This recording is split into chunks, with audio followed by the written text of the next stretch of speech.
Okay, quick Gale break before we go back to these women pretending they're in a good place. If you're still here, you clearly have Bravo brain like I do, so go ahead and hit subscribe. That little button under the video, that tells YouTube, yes, I do want more unhinged Housewives breakdowns in my life. Now the bell is very I said what I said. That's you telling YouTube, don't play with me, I want to know the second she posts.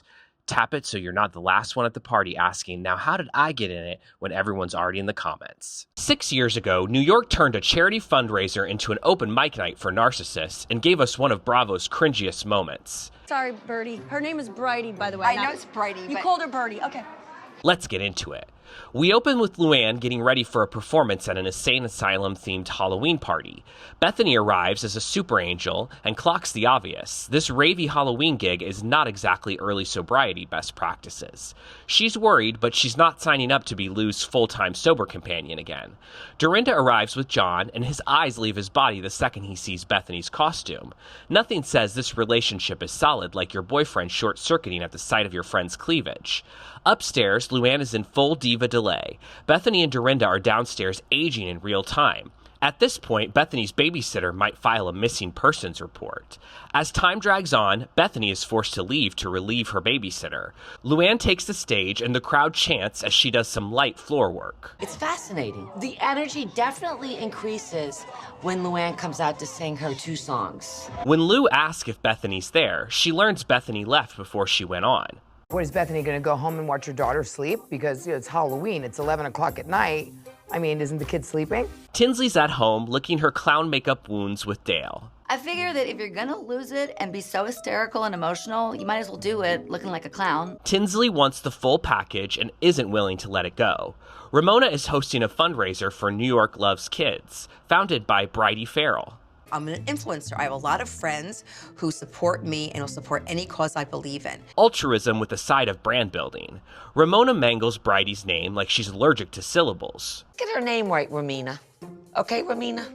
Dorinda gives John a tour of her new apartment.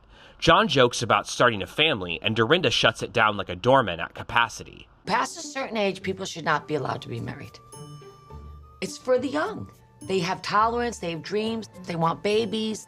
You get to my age and it's just the opposite. I don't even want a plant in my house. At a mezcal-heavy dinner, Bethenny drops her current Luann dossier. The table agrees that Luann is surrounded by people who are enabling her delusions. I'll be there for the next intervention, God forbid. Dorinda and Hannah return to their old apartment to pack.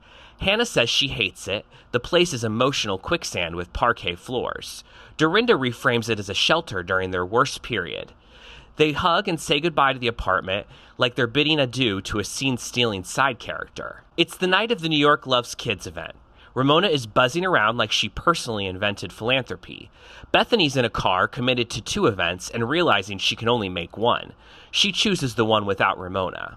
Dorinda and Sonja arrive looking incredible. Luann arrives and Ramona moves on to flirting with community property, Harry Dubin, a timeshare of bad decisions. Oh, really? She's gonna leave us to talk to Harry Dubin? I know. The man is a walking cold sore in a blazer, and Ramona treats him like he's George Clooney.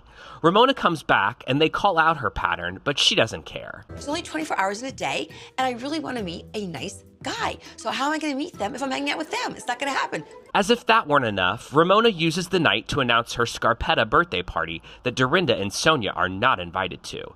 She encourages them to throw a separate party. Feel free to help Bethenny and I celebrate our birthdays. She says they're not invited because someone else controlled the guest list. Then production rolls the receipts of Ramona micromanaging the invites like a manic maitre d'. Birthdays are for 10-year-olds. You know, you get them a Barbie, get them something sweet and cute. Now I'll donate $100 so you can get a new Chanel bag. It's narcissistic and self-serving. Ramona gathers the host committee and hustles them to the front of the room for a speech. She gets emotional and her voice cracks. Okay, I don't want to cry, but everyone knows I'm about children and women. And don't laugh, Sonja. It's You're not gonna funny. cry again. Everyone knows you can cry on a dime. Ramona implodes. Sonja, why are you doing this to me? Because you always cry on the drop of a dime. She restarts, but misses the name again. Sorry, Birdie. Her name is Bridie, by the way. I know it's Bridie, You but called her Birdie. Okay. Ramona downplays the interruption and moves on to explaining why children blame themselves, and then Dorinda barrels in. It was a friend and they of can a family. stay. Can I finish? A friend of a can family. I finish? Sonja manages to make it worse. Let's hear it from the horse's mouth. Not the horse, I'm sorry. Okay. Bridie finally gets a chance to speak.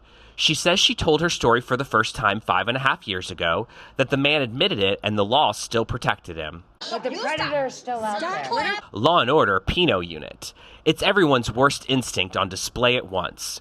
Ramona's need to center herself, Dorinda's drunk steamroll, and Sonja's foot in mouth. And with that, this episode entered the Bravo Cringe Hall of Fame. What cringy Bravo moment should I recap next?